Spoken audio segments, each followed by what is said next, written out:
Family is Nomsa here at Ngosi Talk Shows. Find your own voice, lead from within.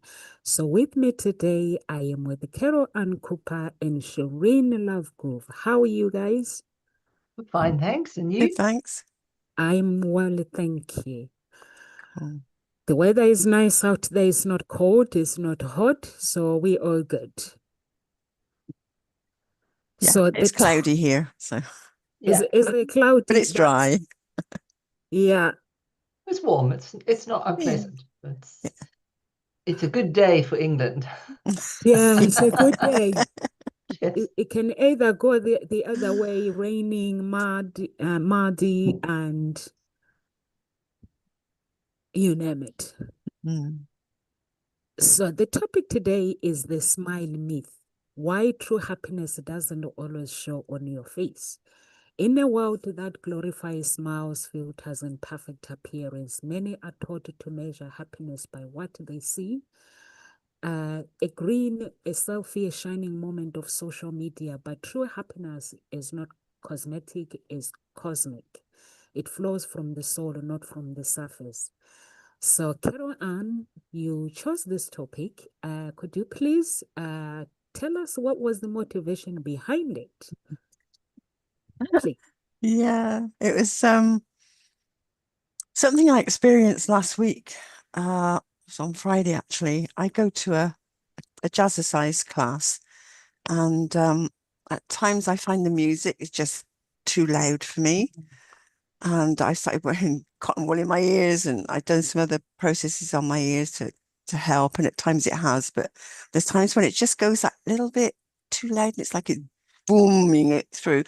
I don't think the acoustics is that good in the building that we're in, but I actually um, spoke with the instructor on Friday, and she was really apologetic, but nothing she could do about it. And in 16 years of doing it, she's never had anyone complain. And the music has to be that loud because it's exciting. And I thought it just needs a touch.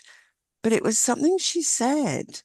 She said to me, "But you never look as if you're enjoying the class." And I went, "Whoa." And I sort of actually, I sort of remember thinking, but how do you know that? What makes you think that? So I actually asked her, I said, "Well, what is it that you're not seeing, or that, as you say that?" She said, "Well, you don't smile." So, you think that smiling is means that I'm enjoying it, and that's the only way I can show that I'm enjoying it. And I realized that actually, and as I said to her, well, I don't need to smile. That's not my, if I'm enjoying it, it can be just in. And there were some other things I realized later on as well. But I just got me thinking, what expectations do we have on other people? And what a great topic to discuss, because do we have those expectations? They should show enjoyment a certain way, and because they're not, then they're not enjoying it. And how would that impact in relationships as well? So that's where the topic came from. It really got me thinking, and it's made me think about, well, what's going on for me? Am I enjoying it? I've been going twice a week all year.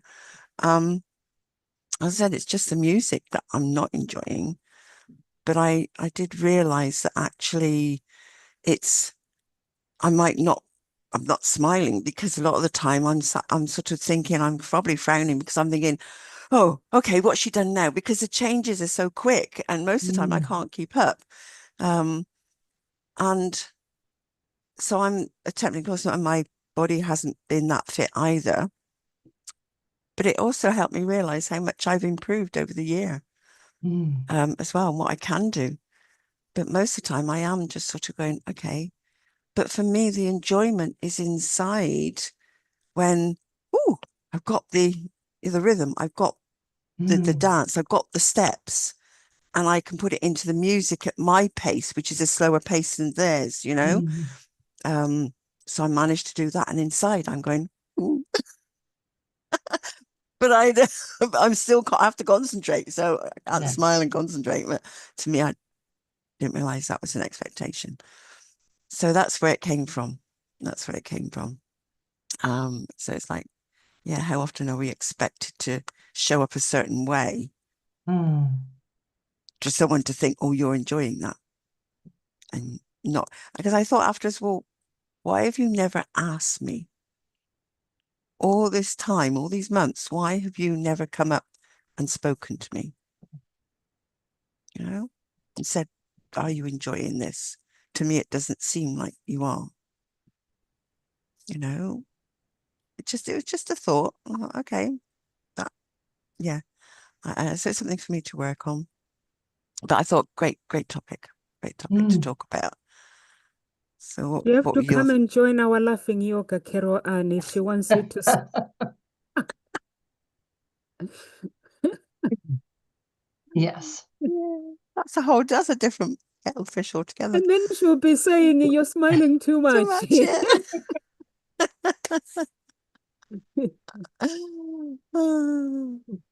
It's a really, I find it really fascinating. I mean, just listening to the whole of your of how you came to the topic, I find that really inspiring, and also just a lot of curiosity. I mean, also the questions that you came up at the end with, which also was kind of stuff that was going on, and I was just sort of sitting in that.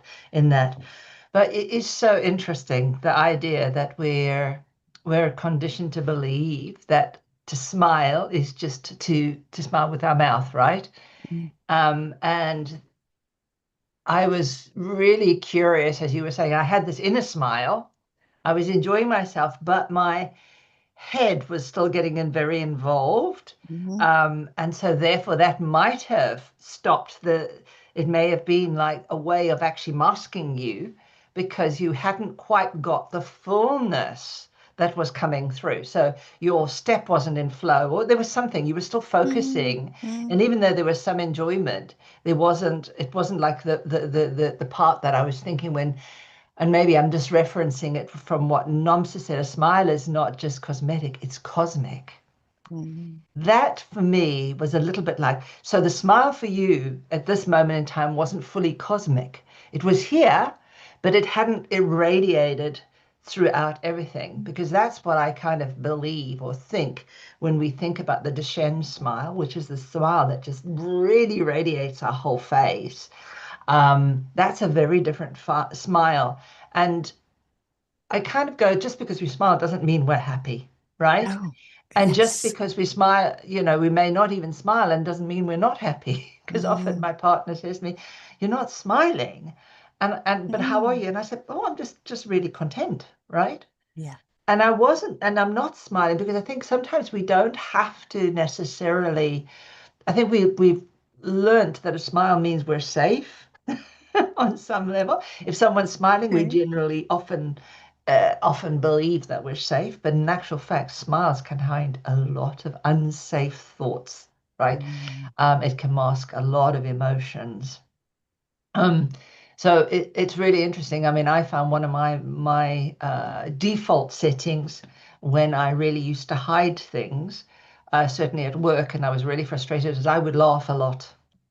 I would laugh a lot, and people thought I was very happy, but actually I was not happy at all.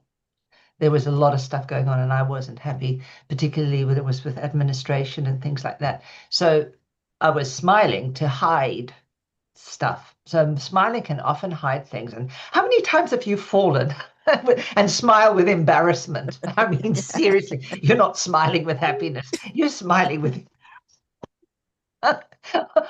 or you might sit there with your hand in a frozen thing and try to do a competition with your partner, like I did in New Zealand once, with my hand in cold water so you could stay there the longest. And I was thinking, how, and I was smiling like mad, but I was in a lot of pain at the time too. So it's really recognizing that there are these things. And so the thing that really is important, I think, and what seems to be the stemming part, is if there's active engagement, then happiness versus engagement. So if the smile is making you engaged in whatever task you're doing and you're happy, you're more likely to be happy. But if you're not engaged, you're not likely to be truly happy. So it seems that the genuine smile is about engagement.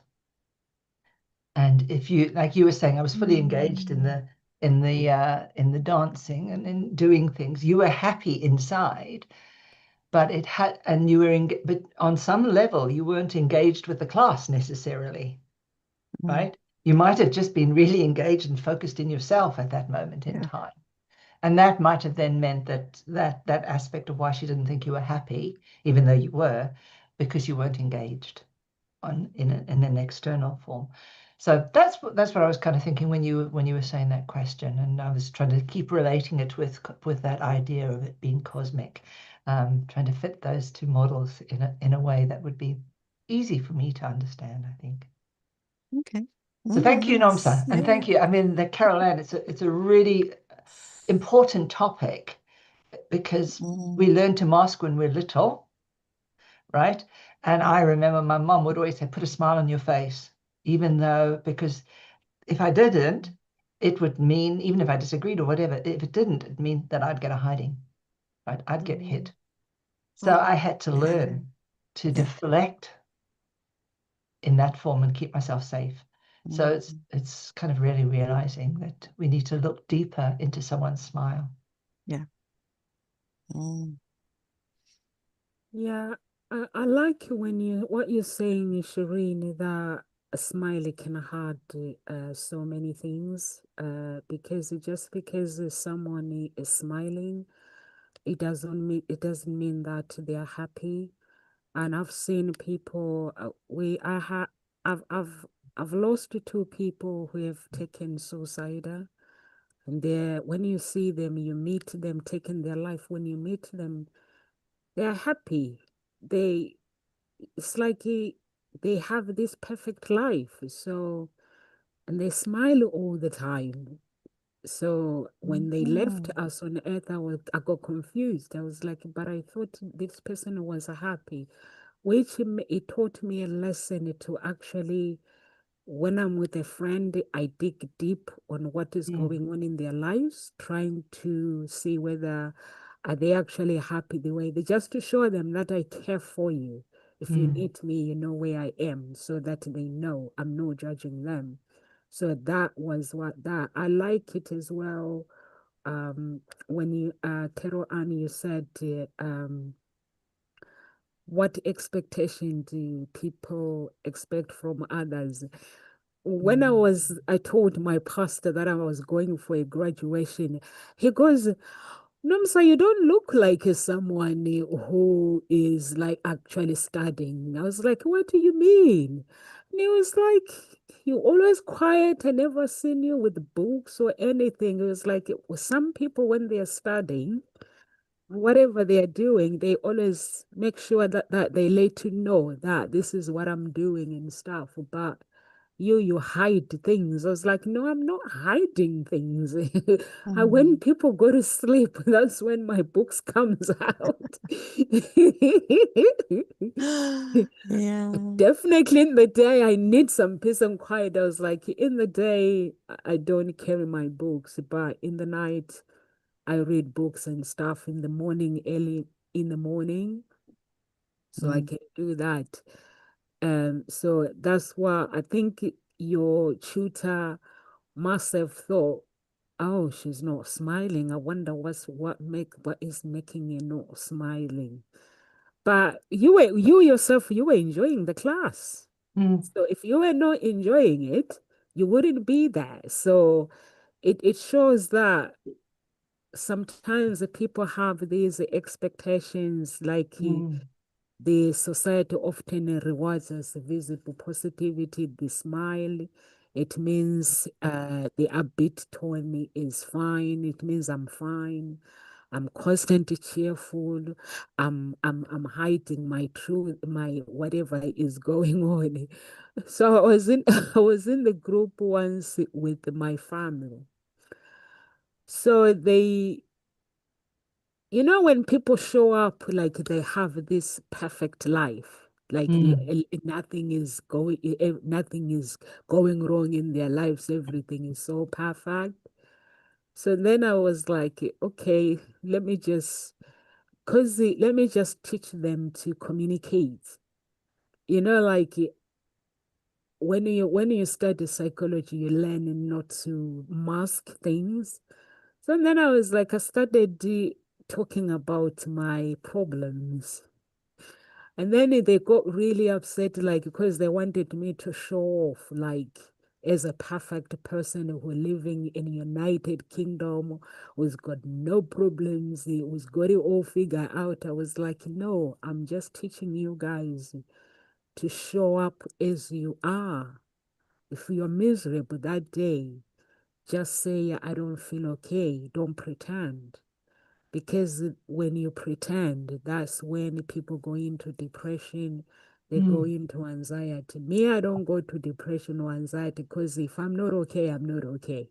Don't expect me to smile if I'm feeling miserable. So, Yeah. but at work, they say I'm always smiling. So I was like, behind this smile is me accepting my imperfection when it comes to life. And that imperfection, I use gratitude for my life. And that's why I show up as how I show up. But that requires hard work. So I always have to explain to them that when they say, Nomsa, you show up smiling every day. I wish I can be like you. I'm like, it requires the work. You got to do your work. So that happiness is me when I'm praying, when God does not respond. I just scream until he responds to me. Then he brings the smile out. And when that smile comes, I show it to the world. Yeah. Yeah. Behind the scenes. Yeah. And as you say, it's interesting. People smile. And I like what you were saying, Shireen. People smile, but it's a mask, and you were Yeah. trained to smile. So it's actually looking at, does it come out through the eyes? Because if you look at someone's eyes, you can see if they're enjoying something. It's not necessarily the face itself, you know? So yeah, does the smile reach the eyes? That's the true factor for me of a smile, or is it just it's a mask, it's planted, it's fake, it's been trained. And as you were saying, Nonsense, some people they smile and that's what you see. You don't know what's going on inside of them. And then for somebody to commit suicide, it's like, whoa, what was really happening for them? Yeah. Because I've known a few people that have done that, and it's like, wow. And everybody's shocked because it's like you can't understand what made them go there, because you don't really know what's going on for them because they show this mask to the world. So this false indicator, I think it is what I'd like to call it, that if someone's smiling, then they're enjoying life or they're happy. It is a false indicator, because I think I like this quote that happiness isn't a performance, it's a presence. Yeah. And if you were with the person, you'd be able to feel, they might be smiling, but if you really connected with their heart and got the truth of what was going on for them, you'd feel the inner sadness, you'd feel the inner depths of what's happening for them, that the smile belies, And yeah, I was engaging in the activity, jazzercise. Yes, I would stop. And at times I'd be sort of, oh God, and I'd be like this and sort of, where's she gone now? But what I was doing was feeling the music, looking at what she's doing and going, and then I'd get the steps, because that's how I work. And then I'd be thinking, oh, I've done this, but I still have to focus and concentrate because it all changes so quickly. But for me, the joy is the challenge of picking up the steps. The frustration, and probably what comes out a lot on my face, is a frustration with myself because I can't do it as quickly. And I know I used to be able to, so there's a making wrong of myself. Does that mean I'm not enjoying what I'm doing? It's like, I've set myself a challenge, and to be there, the whole, at least once a week. I do twice a week for the whole year. And my goal was to be able to keep up with the class by the end of the year, to have a spring in my step. Well, I can almost keep up with the class. I'm not sitting down like I was in the beginning a lot. I'm able to stand. So a lot of the time I'm still standing, but I might stop because my leg's hurting or my foot's hurting. Or I'm going, okay, what's the steps? Where's she gone? Feel the rhythm and then get into it.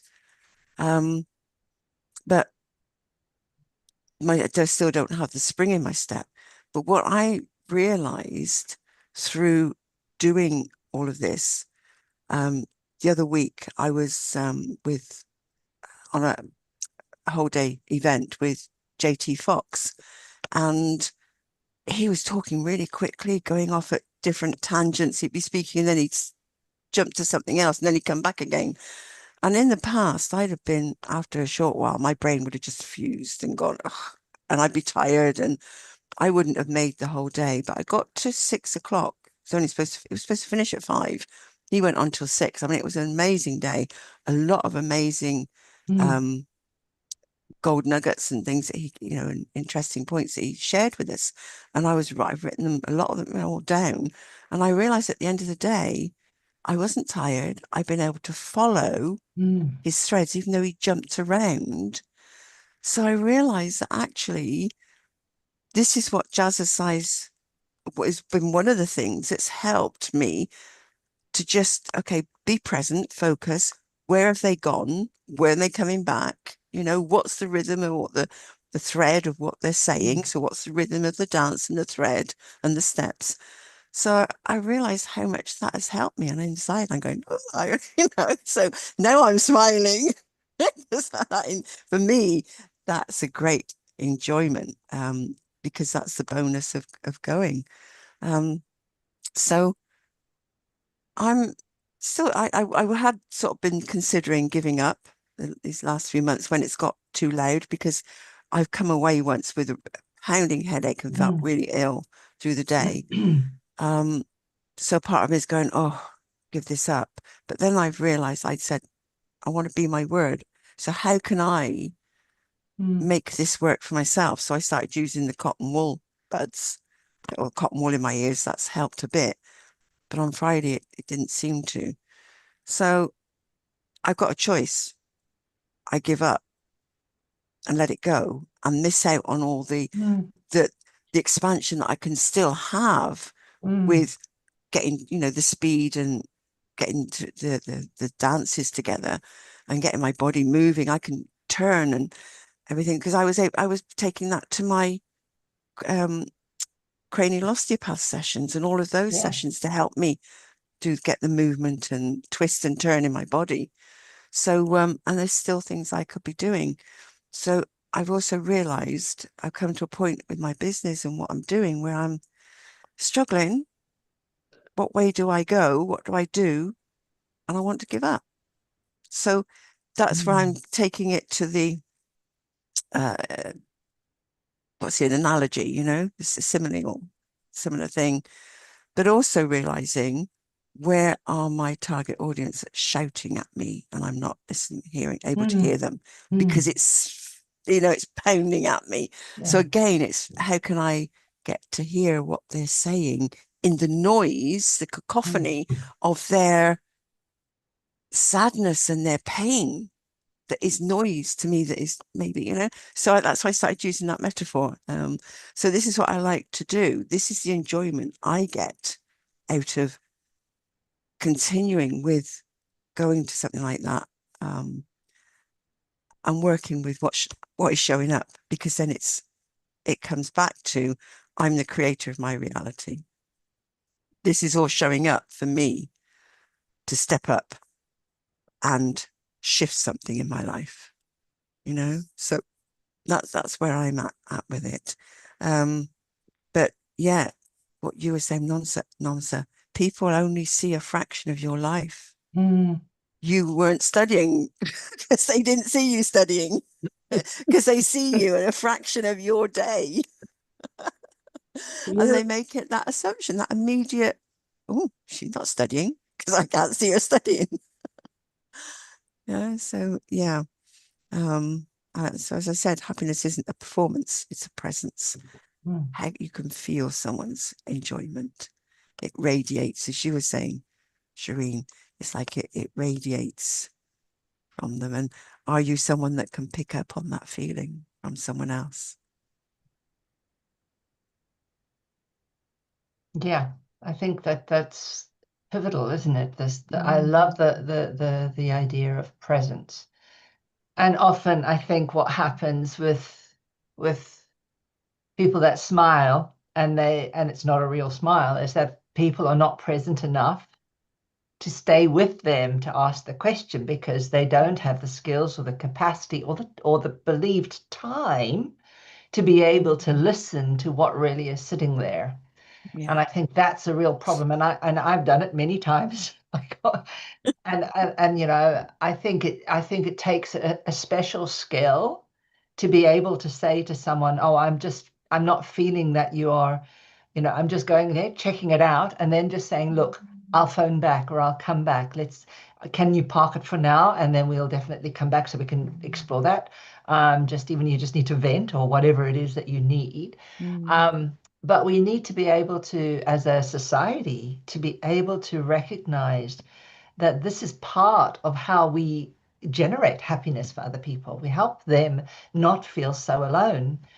Because part of a smile is really about engagement. It's an ask for engagement in some ways, right? Unless it's a smile that's that full radiating, happy, you know it, right? Smile. But even that, if you're in that, doesn't mean that you're necessarily seeing someone else's pain. Because very often when we are so happy, we don't see the sadnesses of others as well. So sometimes the blessing of experiencing sadness is that we have the ability to see it in someone else. We can see those markers and we can make a conscious decision to decide, are we going to listen or can we listen? Can we focus on that and not invalidate what they're feeling? Don't just gloss over the smile. So I think that's a really important thing. And I think for everyone just to really kind of start beginning to look at people's smiles, really look at them, and just kind of stay present, but just look, are they really smiling or is there something else? And then just check in with yourself always. Have I got time? What do I need to do here? And can I honor this person in a way that will allow them to be okay? I think that's a really important aspect for me and just taking back from this conversation. Although I would question that it has to be that loud, that music has to be that loud. I would question that. And I would also want to question anything above the 70 decibels actually hurts your ears. So doing jazzercise and then still having this to deal with. Yes, there's the movement, there's all of those things, but that's a belief that she's got. And that's harming other people too. So it's really something that needs to be kind of reflected on and seen, because people are going deaf because of the noise levels. We need to be aware of that. We do not need it to be that loud. Yeah, that's right. But she says, I check it. And she's up on the stage and we're out here. And I don't know whether up there. Well, there are little apps here. you can get on your phone. Yeah, she's got a watch on her wrist that she says, well, I check it. Well, if she's up there and that you're down there where the speakers are, it's a very different sound, right? Yes. So you need to have evidence for yourself and say, sorry, this is what it is. But it needs to be kind of tempered a little bit. It may be that she's slightly deaf and can't really hear. You don't know. You But I don't think know. it's really Yeah. important as a healthy person and as a thing. If it's really hurting your ears, and when we're older, um, as children we have often much more bounce, but as you get older, it's really important to not damage your ears. Yeah. So Yeah. I'd be really curious about that. Yes. And I would want to make sure that I check that out.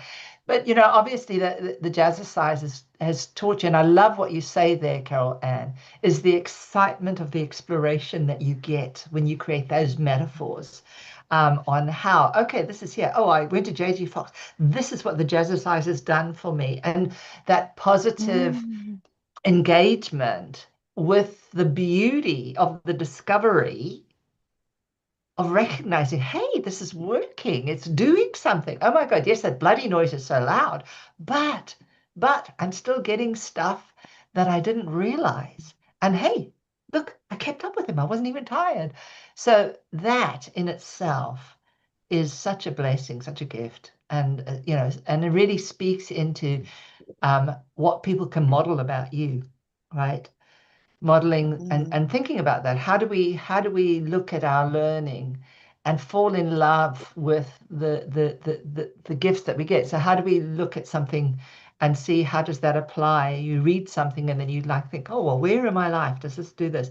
And learn to use whatever's going on as an application, as a metaphor for what's running and streaming in your life. I think that is such an exciting, and it makes me smile just thinking about it, because I am that kind of person anyway. But I think we need to spend a little more time as beings really looking, because it would make us be a lot happier.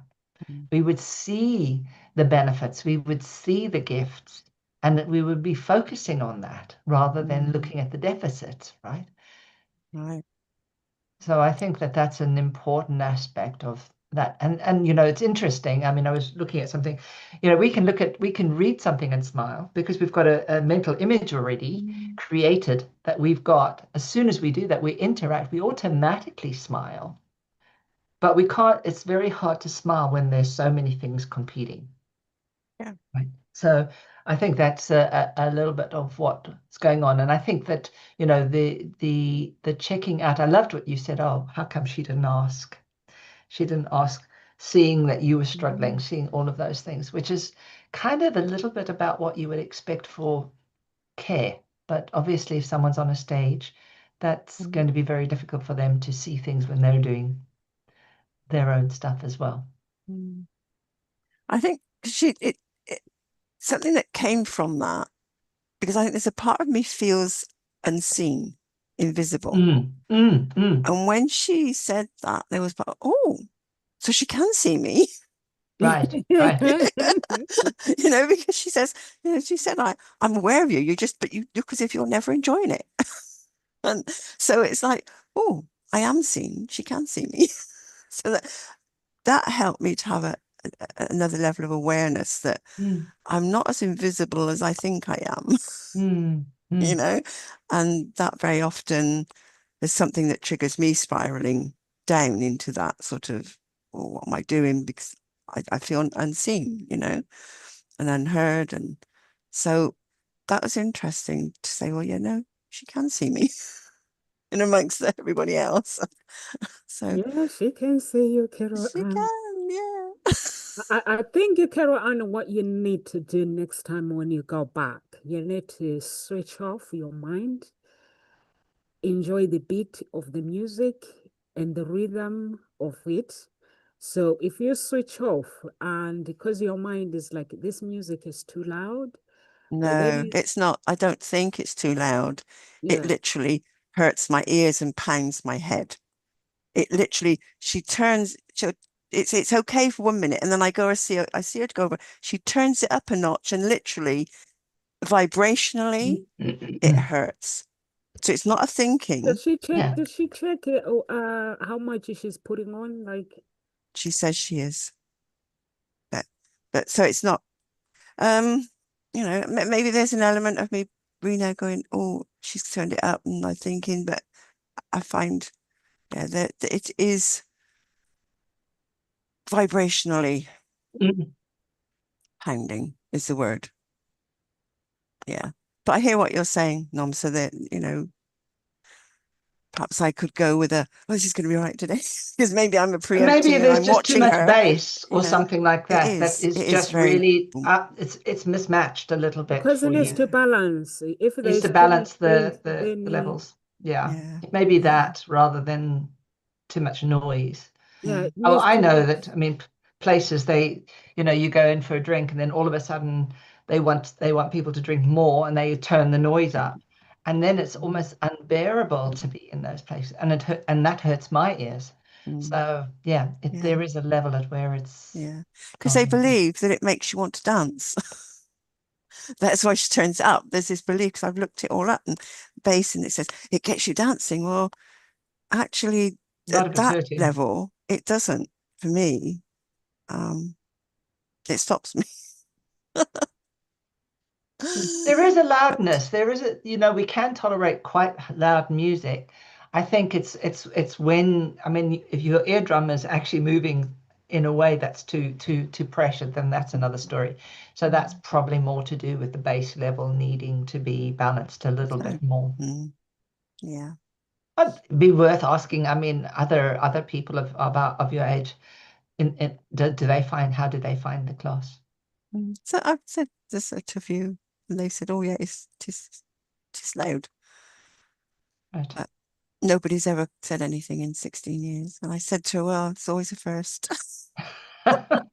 You've been there for 16 years. No, I've only been there not quite a year. She's been teaching for 16 years. Oh, she Maybe said people no, are tolerating. That's what she said to me. And Mhm. part of me wants to say that's what she threw at me, because that's what it felt like. But it's like, Yeah. let's say, it's what she said. I've been doing this for 16 years and no one's complained.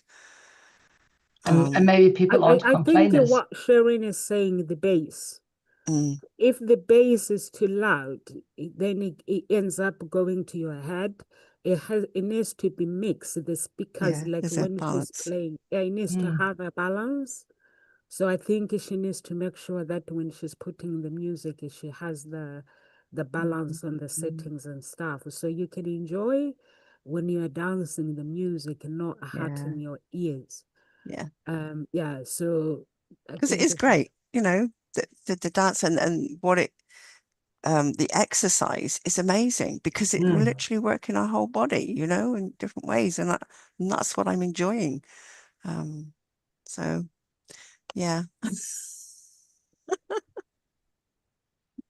And doing things like that is really important for your brain. We know dance is Yes. incredible in helping yeah. Yeah. neuroplasticity. So it is Yeah. important, and especially when you're learning new strokes, new movements all the time. Mm, Yeah, you really are stretching your brain. yeah. Yeah. You're firing different neurons and paths Yeah, and sort of exactly, making them connect Yeah. again. Yeah. Yeah. So Carol Ann is go to dance, can't give up dancing, go to dance, no, I girl. love dancing. Go to shake it. Yeah. But I think it's got possibly maybe the acoustics of the room as well, because when I was at the Royal Albert Hall the other week, I remember the volume. It was loud. It was Mm. loud. And I remember thinking, oh, but this is okay. But it's got that a bit, whether it's obviously balanced as well, but it felt like it wasn't pounding me. It So was maybe you're loud getting a lot of the volume. bounce back. Yeah. Yeah. And I Mm. was dancing, to like jigging. And so anyway, but yeah, it's coming back to how can we understand someone else and not make a judgment Yeah. on that person, isn't it? And it helps because it's helped me to know myself. It helped me to do that reflection and realize what she must be seeing. Because actually, I was quite pleased that I didn't completely shut down when she said that. I was able to just stand and go, Mm. okay, and ask her, well, what is it she needed to see? So it's helped me to reflect on how I'm being and how I must be showing up, but also what actually is going on for me. Um, so actually having that conversation with her for me was really beneficial.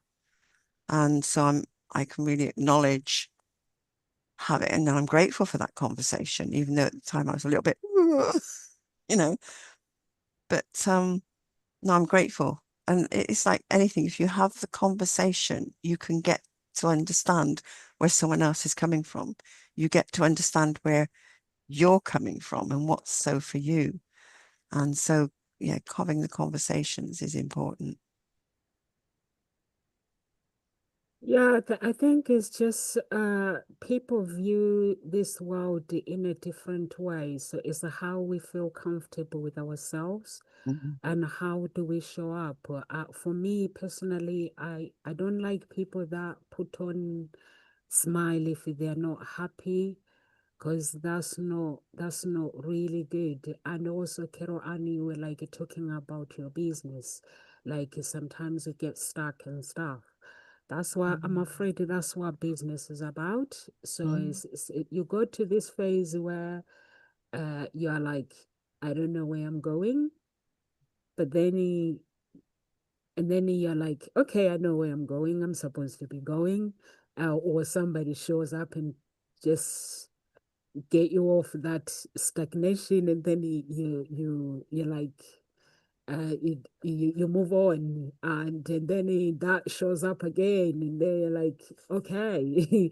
Yeah, I think that's what the business is about. I think it's where you need to really sit down and like your audience and visualize your audience, and what do you want? What does Carol Ann want? What represent Carol Ann? If people were to come to see you at the stadium or any place, who would they see? Because you like, these are your audience. You like speaking, and I think you are on the right track when it comes to writing. You are on the right track, because since I've been that one has been teaching me. Actually, I've improved. I took a diploma that last year, and actually I'm getting 100% because of you guys, because of the Yeah, writing. So I, brilliant. I, I Yeah. think what people don't understand is, even though we have AI, but there's nothing will ever replace a human being. Mm-hmm. So for you, you are on the right track. But now, because writing is everywhere, teaching people to write is Mm-hmm. everywhere. Like people smile all the time. There's so many things, angles that you can tackle when it comes to writing and stuff. Do you know how much days they had to charge me to actually uh NOMSA to do the website and stuff, to make sure my content is right? Was up to 10 grand. Oh, yeah. But it was perfect. So which means Mm-hmm. you need people like you. So you then need to, I think Carol Ann need to come out. Yeah. There's this thing that needs to come out. I think when you are dancing now, forget about the hair smile. When you are dancing now, you need to go with the rhythm. That rhythm, when you go with the moves and listening to, you need to be able, you read music on paper, like sometimes when you play the music. So Mm-hmm. her music cannot be loud. You need to be able to connect it to the music in a way that your head can read the notes of the music. Which key is that one? And imagine that key in front of you. And then that brings it unleashes the you, the real you. And then you come back one day, you'll be like, guys, I think I know where I'm going. I think I know where I'm going. So Yeah. yeah, so just do that. Go with the rhythm. Yeah. Yeah. Listen to the music when she plays the beat. Mm. Her smile, your smile is going to be brought by what's on the inside. What, because at the moment you can't smile if you're like your In music pain. is too loud. Yeah, you can't smile because to you it's too loud. So she needs to put it in the level where you all can be comfortable, and you go with the rhythm of that beat. Mm. You see how you're nodding your head? Yeah, it's that. I Yeah, like, there's that song, isn't there? The Rhythm of Life. I love that yeah, song. you need to be able to go with the Tingle beat. in your fingers and a tingle in your feet. Yeah, and Shireen as Yeah. well, she said, when people are smiling, are they really smiling? Mm. She said it's important for us to actually pay attention. What people what message are they Mm. sending across? So I think that is really, really important.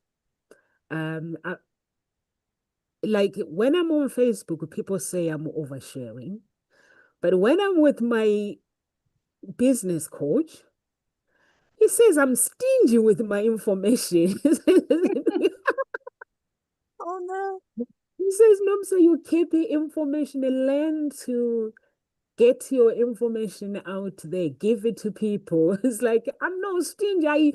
These people are complaining that I'm oversharing. It's like, no, I'm telling you as a coach, you're keeping information inside, get it out. So I'm like, okay, I'm going to get it out. But I think I need to learn just to let it go and just get it out. And then if I get it out, then people complain. But I need to just get it out. That's what I've been told, that I need to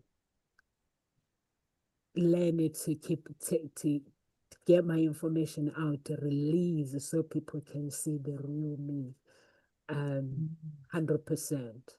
Mm. But which I thought I was doing. But someone who is on the other side, who is qualified, they're like, oh, she's not doing it. Oh, so she needs to. But the smile, smile Mm. too loud.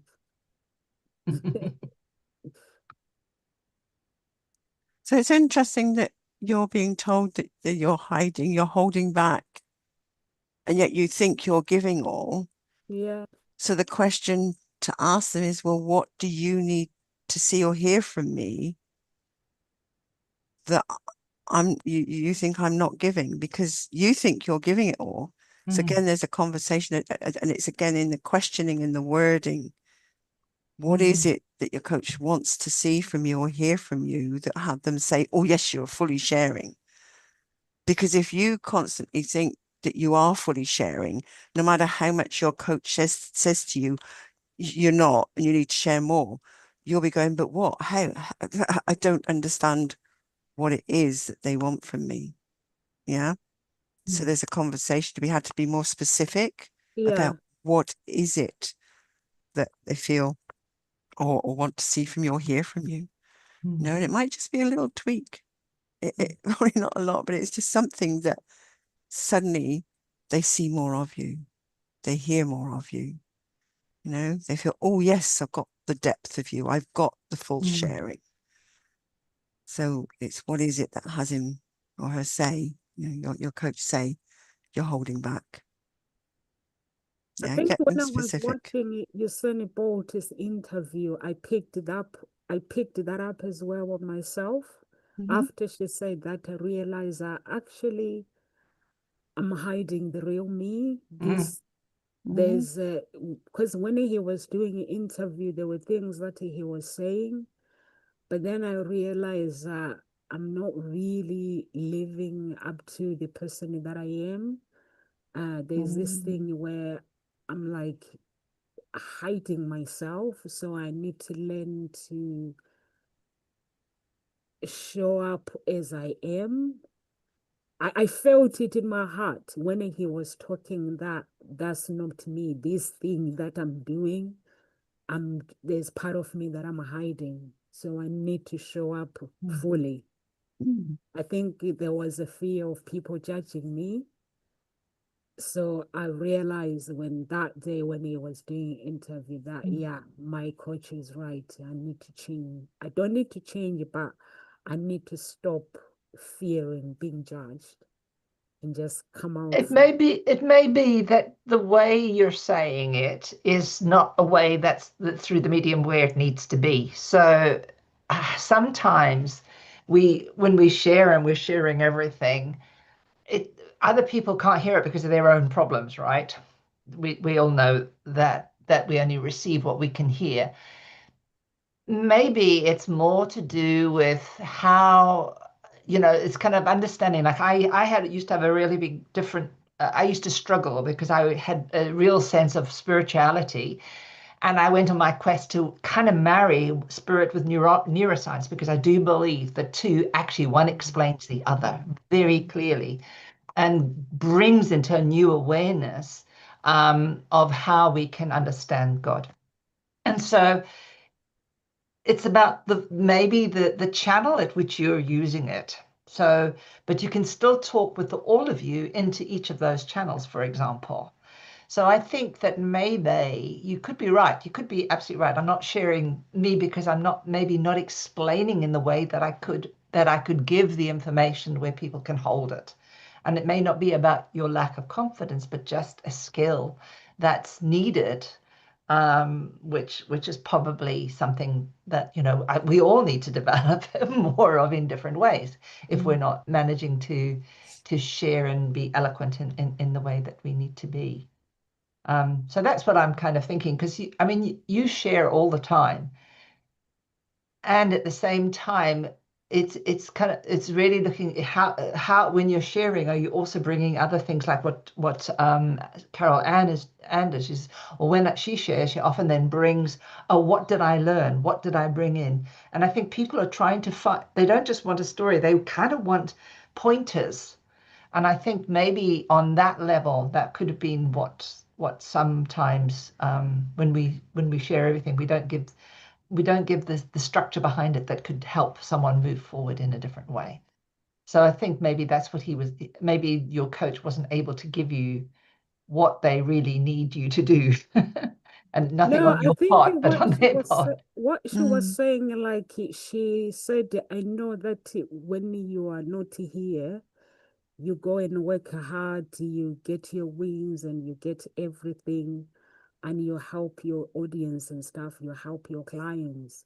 But everyone else, when they come here, they get excited to share what they've been doing, and then you just sit there and you don't share, you don't get excited to share it with us. And you Oh, only that's share it interesting. if Okay. I get it out of you. Mm, And but then I realized that actually she is right. I'm not just being me, because when I was in a different place, when I was in Africa, I was completely like a different person. mm, And now there's this, because everything that you do, like if I post something, somebody will be texting you, don't do this, don't do that. So I think I need to show up as me, mm. um, and just do me. People And need, there's also wisdom as well that needs yeah, to come my into this, own yeah? character. I need to show up, because for me, I saw my character, that my character is hidden. Even when I'm on stage, my character is hidden, but is not really my true character. I'm actually bonkers when I'm on stage. So when I'm on stage, like when I used to be on stage in Africa, people used to book us all the time. So I Mm, kind of changed my character, is right. hidden by fear. So that's what I need to. But I think I've worked on that part. The smile, but the smile, when you see me smiling, it means it's real. Mm, It means that I have this gratitude from God, what He has given me, what He has done in my life. And I smile, I bring it out. mm. But when I'm quiet, it means I'm quiet. I'm not gonna be forced to smile. Like the woman was saying to Carol, you gotta That's fine. smile. Yeah, yeah. So that's so good. It's 4 minutes past two, guys. All right. Okay. Okay.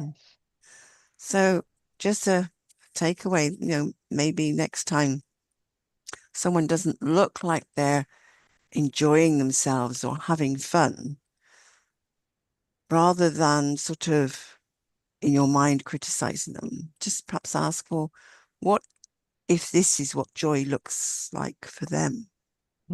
Or even just pausing and actually going over to them, and instead of saying, you know, you don't seem to be happy or you don't seem to be enjoying yourself, actually ask them, how are you feeling right now?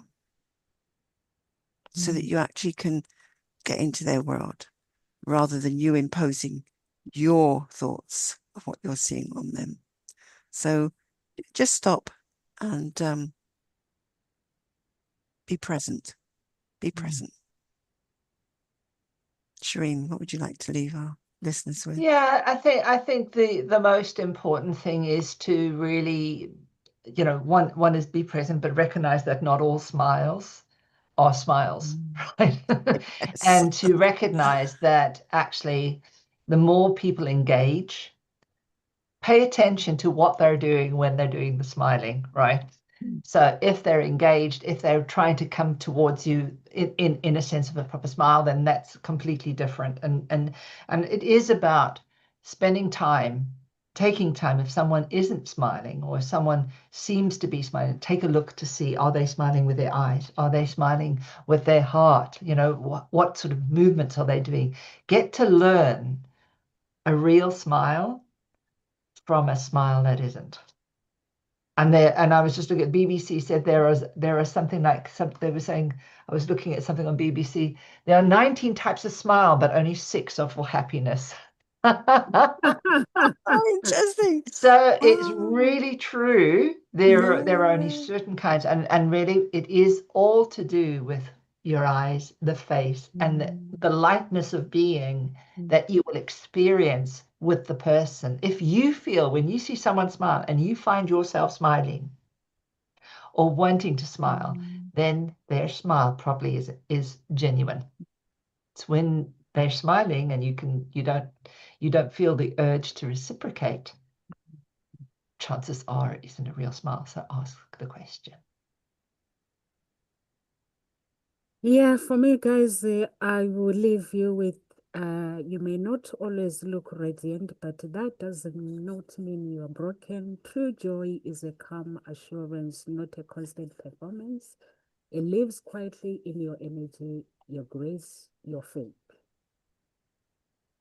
So look, whatever that means, redefine whatever the smile means to you, and just be happy. Life. And guys, if you're watching us from YouTube, please do subscribe to our channel. Facebook, we have 2 groups, Unique Billionaire Mindset and Gossip Talk Shows. And do follow us on our social media. Do sign up on the website if you want coaching. You have these amazing women who have gone through challenges in life. Like I said to you guys, I used to attend Carol Ann's free writing workshops, and my actually writing is improved. I'm getting good marks. And Shireen, sometimes she comes, but this one she's very, very strict. Carol Anne likes explanation with things, but Shireen likes things to be done in a certain way. She's like a professor, guys.